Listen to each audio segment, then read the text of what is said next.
Good morning, people. Today we're going to be looking at Charity Shop Find number 2, this book, Encyclopedia of Firearms, edited by Harold L. Peterson.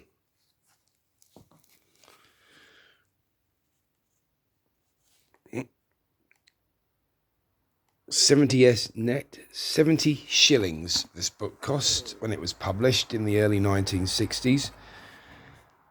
And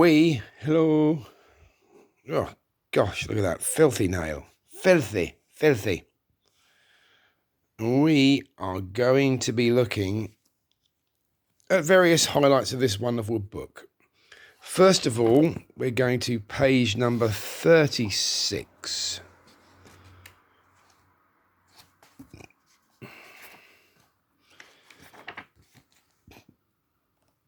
What we have here is a combination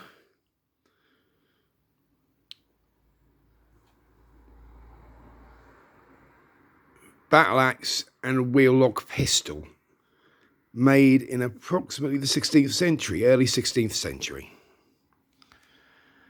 And on the opposite page, early 16th century again, a combination wheel lock and battle hammer. Whoa. I would really like to own one of them. Let's move on to page 42, shall we? Where we have a pistol shield, breech-loading pistol shield made for Henry VIII, that's in the armories of the Tower of London. Next, we go quite a lot forward.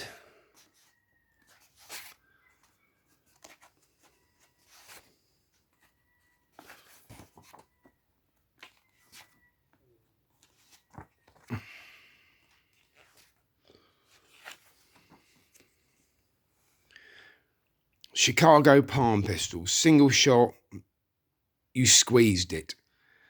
And there is something called the Liberator pistol that was manufactured in World War II for the French resistance. Very simple, crude and cheap firearm. I've heard of them before. And that's a Gaulois squeezer pistol. Yet again, made for covert operations. So that's page 105. Next, we go to page 135.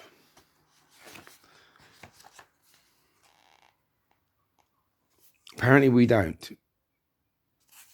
I don't know why I got that wrong.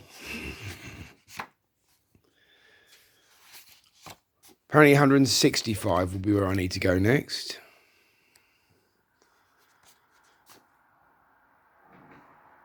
Oh, yes, this is a fine example of how dated this book is.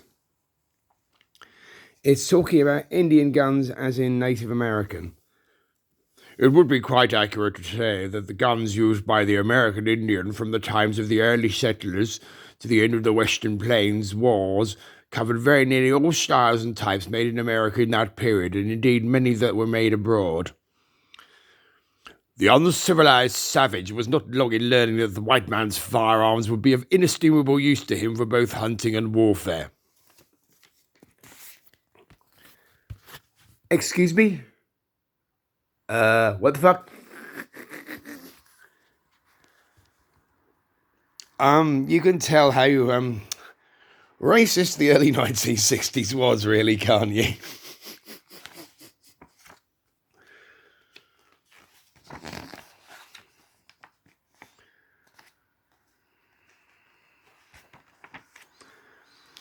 The turret pistol revolver, the Cochrane Monitor, this one is 36 caliber. What a weird configuration. The harmonica gun.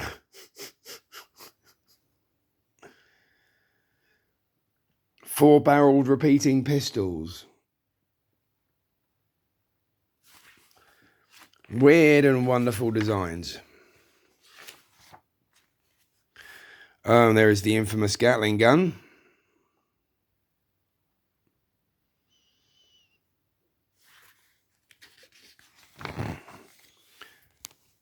And this is a Billinghard and Reckwer battery gun, 50 cal. Basically, you'd light one end and everything would fire in quick succession to clear a bridge or something, and that is a Danish equivalent.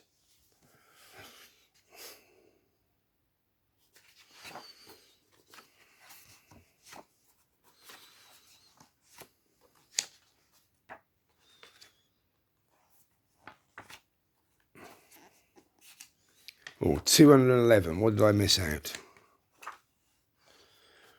That is detail. Sorry, it's a bit out of focus. Detail of Damascus barrel of an Indian flintlock gun circa 1650. Damascus steel barrel. It looks beautiful. I love the look of Damascus steel. I would very much like to have my own Damascus steel kitchen knife at some point. Hopefully. 275 Mosin-Nagant rifle. Russian. Oh.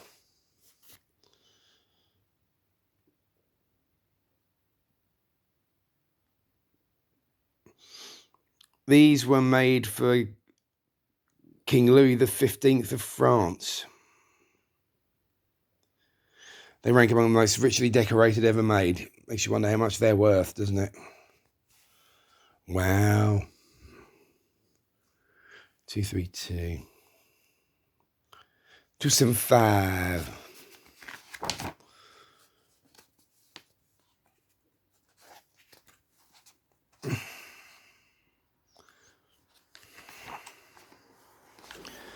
Another beautiful piece. That one was apparently made for Elector Charles Albert of Bavaria, later Emperor Charles VII. That is a flintlock rifle.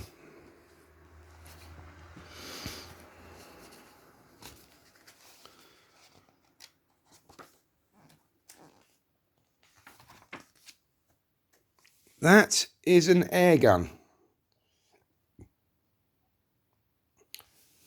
Obviously, they had the advantage of being quiet.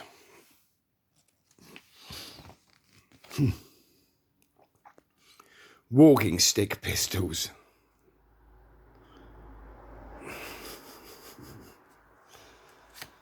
Now, beforehand, I'd heard of sword canes, but never these. By the way, sword canes are illegal in the UK. You cannot own one unless you are specifically a collector. 281.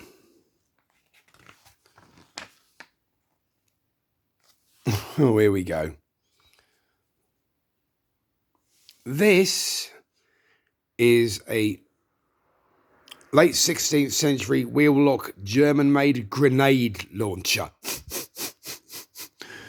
Okay, and below it, same time period, circa 1700, a saddle-mounted grenade launcher. Whoa. And that is what's known as a punt gun.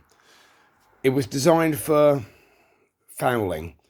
Basically, it was loaded with enough shots so you could convincingly, if a huge flock of ducks took off, you could take out 20 to 40 of them in one shot. And that canoe stroke small boat would probably move back about 5 or 10 feet. A good friend of mine who's been around the world a bit once told me he fired one of these and he fell off the boat and into the water. This does not surprise me.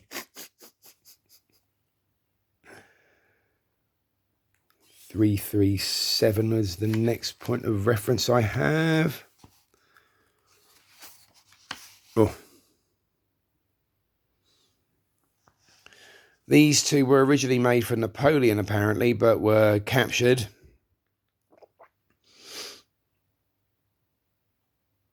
They were presented by the Marquis of Wellesley, otherwise known as the Duke of Wellington, to the Prince Regent in 1810. They're apparently in the Royal Collection in Windsor Castle. I say.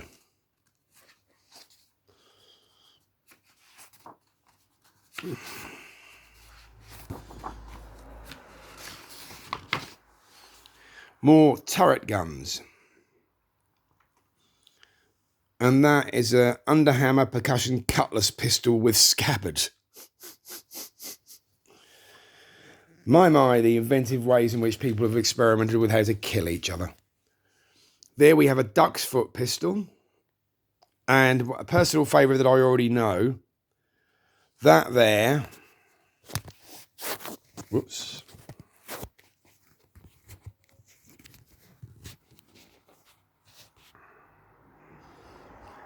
Is the 7-barrelled volley gun made by Henry Knock of London. Those of you who've watched the old British TV series Sharp will know this weapon very well. It was carried by Sergeant Harper, who was Sharp's right-hand man. Fires 7 pistol balls at the same time.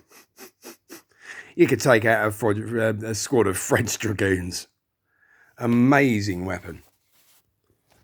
I just love it. When you absolutely positively have to kill everything in the room.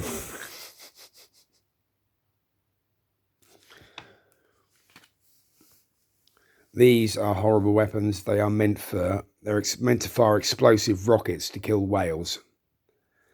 Yeah, a reminder of our somewhat horrifying past at times. And this is a knife, fork and spoon collection that are pistols as well. You know, just in case you get dinner guests that are very uncivilized, you've got a method on the table of getting rid of them. I am joking.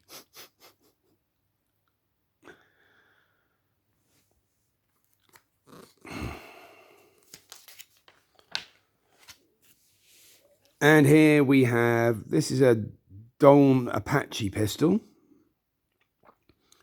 So short range pistol with a knuckle duster and a wicked looking knife at the front. This to me is the wackiest thing I've seen in this book. It's a German 4-shot battery and belt buckle shown with belt plate raised. I personally wouldn't like anything that fires bullets that close to my precious bits. But, you know, hey ho.